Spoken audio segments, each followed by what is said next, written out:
We hope that you all have been enjoying this season of Coastin' Through Europe. We had a ton of fun making it. We have a couple episodes out and there's still many more to come. But what if we told you that is not the last big trip that we have planned for 2024? Yeah, this has been a really big year, probably the biggest year for Coaster Studios. Oh, yeah. We started off the year with 2 weeks in the Middle East. We did the United Arab Emirates, we did Qatar, we did Egypt. Then we came back, and only a few months later, we were already off to Europe for Coaster Through Europe Season 3. Yeah. And somehow people were still a little bit like, yeah, this is great, but where is the one place that one of you hasn't been to in a very long time, and the other has never been to, and has a very glaring gap in their travel experience in this one area of the world? Well, let's just say we have been reading your comments, they have been heard, and it is happening. This September, we are going to Japan. We're doing it! We are so excited to tell you about our upcoming trip plans because we are hitting a bunch of parks, including some of the big hitters that you guys have been wanting videos from. So obviously, for those of you who've been following the channel for a long time, Taylor did the Japan Coaster Tour back in 2019. Since then, we've definitely changed our video style a lot. Yeah, those were one-take videos because the idea was that, we could get them up as quick as possible. And then, the more thorough content came in the form of reviews. And so things have shifted over time. We're still keeping the reviews, but the one-take videos have moved their way over to Patreon. And that's a great way for you guys to check out the more immediate content is patreon.com/coasterstudios. Yeah. But then we do much more thorough, in-depth vlogs, which do not exist for that old Japan series. Yeah, so we're basically going to take a bunch of those parks that you already went to and turn them into a whole production. Yeah. And then add a bunch of other ones that neither of us have ever done. Yeah. It's going to be a big deal. We are so excited. This is going to be a really, really good time. We are spending 2 weeks in Japan, and I think we should talk about the itinerary a bit. Absolutely. So we will be flying into Tokyo, and that will be taking place in the second week of September. So pretty darn soon. Yeah, absolutely. And we are starting things off with a very, very iconic Togo coaster called Surf Coaster Leviathan at Sea Paradise. That is stop number 1. Yeah, and then from there, we're going to be doing a couple parks around Tokyo. We'll be visiting Togo Zoo, Yomiuri Land, Tokyo Dome City, and the Tokyo Joypalace. Yeah. These are all great locations. Sea Paradise is the only one that I haven't been to, but I have gotten to check out all these others. Several of them actually have new additions even since I went. Yomiuri Land has this weird Gerstlauer invert thing. Thunder Dolphin has brand new trains. Tobu Zoo reopened Regina. It's now Regina 2. Great Coasters International came in, gave it Millennium Flyers. These are all really exciting parks already, but the content that we're going to be able to produce from is just going to be so much fun. Yeah, absolutely. And then we do probably one of my most anticipated stops on the trip, which would be the Tokyo Disneyland Resort. We will be doing 3 days at those parks. Yeah, when I visited Disney Sea, I loved it so much that I was actually disappointed that we only had 1 day. And so when we were talking about going, it was no. We can't just do 1 day. This is a 2-day experience, especially now that they have opened up Fantasy Springs. Yes, so pretty much an entire day at Disney Sea will be dedicated to Fantasy Springs. Yeah, and we've heard all of the comments from people who have been about, hey, this is a tough land to get into. The horror stories.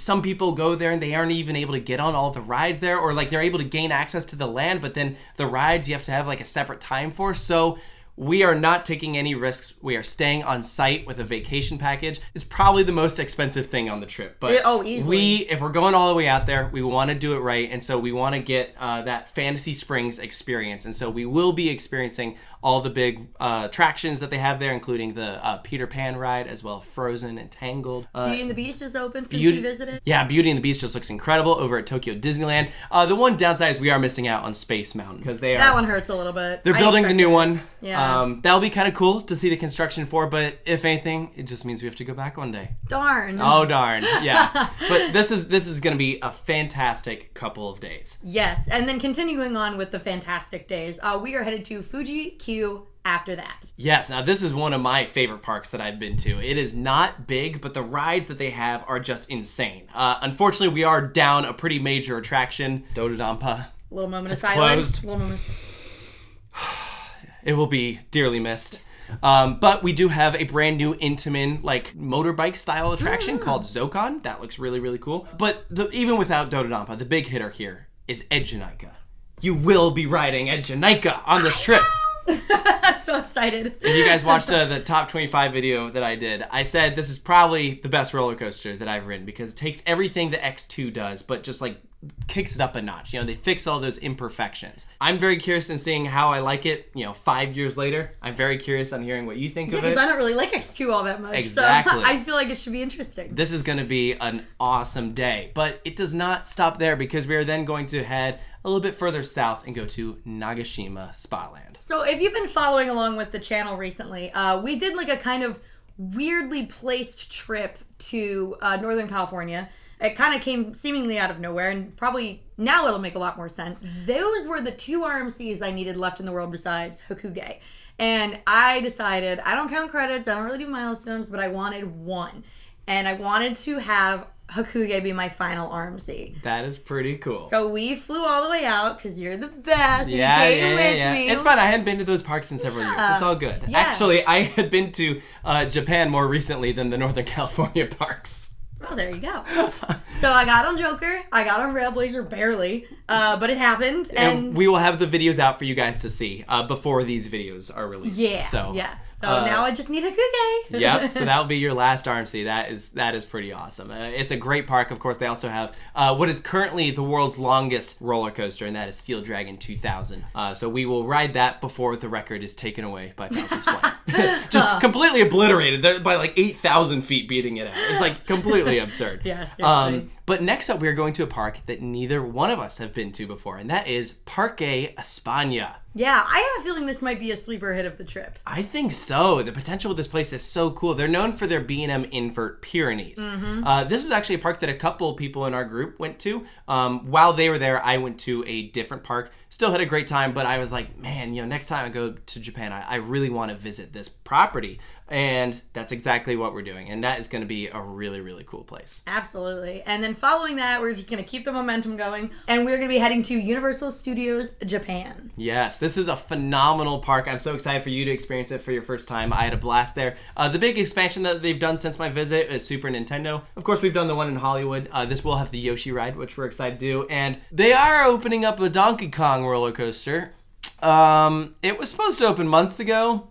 It hasn't opened yet. We're getting a little nervous about that one. But I feel like we're not going to get it. Like, to put this in perspective, we actually started planning this trip, like, well into last year. Like, I'm pretty sure it was, like, the end of Coasting Through Europe Season 2. We're in France. We're really good at keeping secrets. Yeah, like, well, we really should do Asia. And so we're like, oh, yeah, by then Donkey Kong will be open. And then all the delays start happening. And we're booked. Like, we had a lot of the stuff booked even before we left for Europe this summer. So we're like, well, crap. So, Donkey Kong, if it's soft open, that'd be pretty cool. But if not, we'll wait for Epic. I was going to say, it's not, if we do miss it, it could be a lot worse. We're literally getting a clone of it next year. So it's manageable. Yes. Disappointment. Yes, it is. And then after that, we have one more park that we are visiting in Japan, and that is Kijima Kogen. Home to a gigantic wooden Intamin roller coaster, Jupiter. Yeah, this is like over 6,000 feet long. It is just completely ridiculous. I am super excited to visit this park. This is another one that neither one of us have been to before. It is all the way at the bottom of the country. So we really are going from like Tokyo just all the way down. And I feel like this is going to be another like sleeper hit of the trip. I agree. I've heard the location that's in is just stunning. So that is our Japan trip, and we are so excited for it because that is only half of what we are doing this fall. I can't even believe that that's real, but it's real. From the bottom of Japan, we'll be flying south, couple hours, to Taipei, Taiwan. Dang. And they have 5 pretty decent-sized theme parks, including some roller coasters that are actually like of some good significance. And we're doing all 5 of those parks. We're starting from the top of Taiwan and working our way down to the bottom. So the first one that we are visiting is Liufu Village, and they are home to an Intamin Impulse coaster. This is like an amusement park wildlife combo. It should be really, really nice. And then after that, we're going to be doing Discovery World, which is home to the famous, the one and only at the moment, and the original tilt coaster. Yes. By Vekoma. This is going to be so awesome. I am so excited to ride Gravity Max. I would say this is actually probably my most anticipated roller coaster of the trip because I've done rides like Ejinaika and Hokuge. So riding the original Vekoma tilt coaster before the new ones open up at like Kodoland and Six Flags Qiddiya, etc., that is going to be really, really cool. Mm-hmm. I'm so excited. After that, we are going to a park with a really, really long name. I want to make sure I get this right. Formosan Aboriginal Culture Village. This is, I feel like, a park that is going to also be kind of a sleeper hit because The roller coaster lineup is not anything too impressive. Their largest is the Vekoma SLC. It does have some really cool like temple theming around it. They have an indoor roller coaster called Space Mountain. Nice. Since we're not doing the one in Japan, might as well make it up somehow. Do the one in Taiwan. Yeah, sure. But it's located in the mountains, so it has some amazing views. There's like gondola rides. I think this is going to be a really, really cool experience. It kind of reminds me of Parque del Cafe that we went to in Colombia. Yeah, it's definitely been more about like the sights there. I think so too. Yeah. And then after that, we'll be heading to a place called, I apologize if I butcher this, Jan Fusen Fancy World. They are home to 2 B&M coasters, including the second ever dive coaster. Many of you guys might be familiar with this layout because it is quite literally a clone of Oblivion at Alton Towers. That's going to be super interesting. The other is a B&M floorless coaster. So that's going to be really, really cool. And then our last stop in Taiwan is the EDA theme park. They are home to the world's only Vekoma Big Air Coaster. It's essentially this big half pipe, and then it goes back and forth and the vehicles rotate. At least that's what it's supposed to do. I've seen some posts that like, oh, the vehicles don't rotate. I've also heard some people say it's super temperamental, so we'll see. Fingers crossed, knock on wood for that one, but regardless, that should be a really cool property. And I will also mention, for some of these locations we're visiting, the exchange rate is super helpful for those coming from the US, so we're actually staying on site at a couple of these properties because it was really not expensive. No, not at all. So that's going to be really, really cool because I love on-site hotels, but we usually forego doing them because they're usually pretty pricey. Yeah, exactly. But this works out in our favor. Definitely, definitely. So that is going to conclude the Taiwan portion of the trip. But we are not done yet. From there, we're going to fly to Hong Kong. You know, originally it started off with, hey, I really think we should go to Hong Kong Disney while we're there. And then it just spiraled out of control. Like, what else could we do besides Hong Kong Disney? That's the killer question. What else can we do? And exactly. That's always what gets us. It started off as like we could do like 2 days in Hong Kong, and now it's like almost a week in the region. So yeah, let's talk about what we're doing here. So our first park is going to be Ocean Park, Hong Kong. I'm so excited. I've heard this is just an absolutely gorgeous theme park. I cannot wait to see the views from there. It's like, it's on like a mountain, and then you have a view of like the water and everything, and it's just beautiful. You take a gondola to get up there. They have a B&M floorless coaster up at the top called Hellraiser. That is going to be really, really awesome. I'm excited for this park. I'm also just excited to see Hong Kong. Like, this is like a big bucket list city for me, and at this point, it will be into October when we go, and so I think that that's also like one of the best times of year to go because it gets very hot and humid there. So I think that the weather should also be pretty nice. Yeah, so naturally you'd think our next stop would be Hong Kong Disney, but it is not. It is not. We're going to make a detour first. We're going to take a boat on our way to the special administrative region of Macau. Yeah, which is essentially like a Las Vegas. Yes. Out in Asia. Kind of crazy. They have like a lot of the casinos that you might be familiar with. No Big Apple coaster. No coaster, but there's like a really cool Ferris wheel. There's some zip lines. They have like the Venetian, the Parisian. They have a whole resort called the Londoner. So like that will be actually like pretty cool to check out. It'll be like a weird deja vu kind of moment. Yeah, and here's the part where things get a little wild. So I feel like there's a handful of people that expected us to be going to Japan, but I feel like what we're about to say was not expected. I don't know how many of you expected us to say that we will be visiting China on this trip. So if you've been following the channel, you know that the reason we have not visited China is pretty much just because we're nervous about it, just to be quite frank with you. Yeah. It's very different. Phones don't work the same way there. Rules are very different there, and it's intimidating. You know, even for people who are very well traveled, it's intimidating. So we're like, how do we kind of dip our toes in this without full commitment? So we applied for Chinese visas that will last for the next 10 years of our lives. Yep. And we are using them for a day and a half on this trip. Yes, we are. And that is okay. That is okay. Because what happens is you don't need a visa for Hong Kong or Macau. Anyone from the U.S. can just visit. You don't need a visa. But 20 minutes away from Macau is a very, very popular resort. And just how popular? One of the most visited theme parks in the entire world. Like beating out Orlando parks, that level. And obviously there's like 1 billion people in China, so that helps. But it actually looks like an incredible place to visit. We will be visiting the Chimelong Resort, with the headliner being Chimelong Ocean Kingdom. So we get to ride Parrot Coaster. Parrot Coaster, Walrus Splash. It just looks so well themed. I cannot wait for this park. I think it's going to be so cool. But this is a 2-park property. The other one that we'll be visiting is the Chimelong Spaceship, which does hold a pretty cool record at this point. Yep, it's the largest indoor theme park in the world. It has now beat out Warner Brothers in Abu Dhabi. Oh, yeah, look at that. So this place just opened up recently. I akin it to SeaWorld Abu Dhabi. It is not ride heavy. I actually don't even think they have a roller coaster, but it is absolutely a theme park. And it's attached to, like, just outside the front gates is Chimelong Ocean Kingdom. Yeah. So we will be staying on site at the Chimelong Resort. We're going to visit the spaceship park first. If we finish up early, I could see us popping into Chimelong Ocean Kingdom for, like, the end of the night. They do have some long hours, which is much appreciated.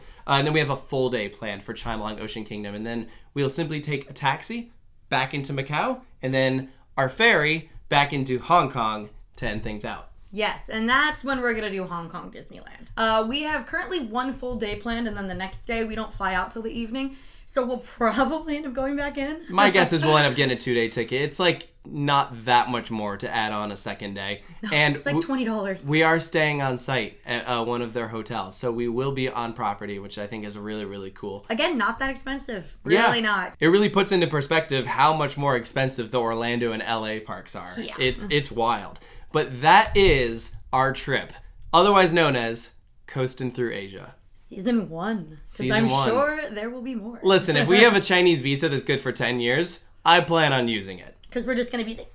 Exactly. And after this, we will only have one Disney park left that we need to visit, and that is Shanghai Disney. And of course, there's also Universal Park out there in Beijing. So this is absolutely a good stepping stone for us to, get accustomed to Chinese culture and everything. Dare I say it's the start of a new era for Coaster Studios. It could be. Yeah, we are super excited for these parks. We're really excited for the videos that we're going to create from them.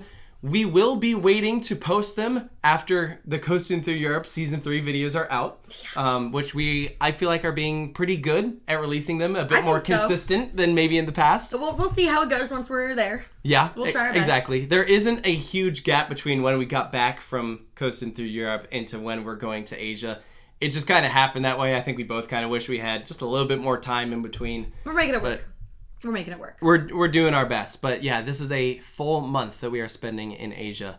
We're bringing some friends along with us. It's going to be a great time. We're really, really excited. Yeah, some characters that you guys know from other series and whatnot on the channel. So we'll talk about that later, though. Absolutely. But let us know down in the comments below what you're most looking forward to. We hope that you guys are excited to see these videos. We're excited to make them and just have some experiences that we will remember for the rest of our lives. Yeah, I hope it surprised you with something in here too, because again, I think a lot of people were kind of onto us a little bit. They were like, oh yeah, they're probably going to do Japan at some point. But it's also like, okay, we already have done, like, Europe isn't a big surprise anymore. Exactly. It's like, you're going to Europe again? Really? Yeah. And it's like, okay, we guys did Australia last year. You were just in the Middle East. I think we're running out of spots to surprise you. So here we go. The one place we are not visiting on this trip that we almost pulled the trigger on, we did not go through with South Korea. Yes. And there's a very legitimate reason for this, and that is because we would be missing the RMC Raptor by probably a month or maybe even less. Yeah. And it was like, do we really want to go to South Korea, visit the park that it's going to, and look at it and not ride it when it's opening that soon? And the likelihood of us going back if we do a big Korea trip as a part of this is much lower, so we'd probably be sitting there for a long time without us actually going. Exactly. We have much more of a drive to go to South Korea if we just don't do it at all, as opposed to going back just for a Raptor. That'll be season 2, don't worry. Yeah. South Korea is very, very high on the bucket list. Believe me, we need T-Express in our lives. Oh my god. Especially because we are going to do every other Intamin prefab this year. It's so close. Literally, T-Express is the one Intamin prefab we aren't doing this year. We could have. We almost did. It was in the original plans. But we were like, let's shift some things around. We try to be flexible with it.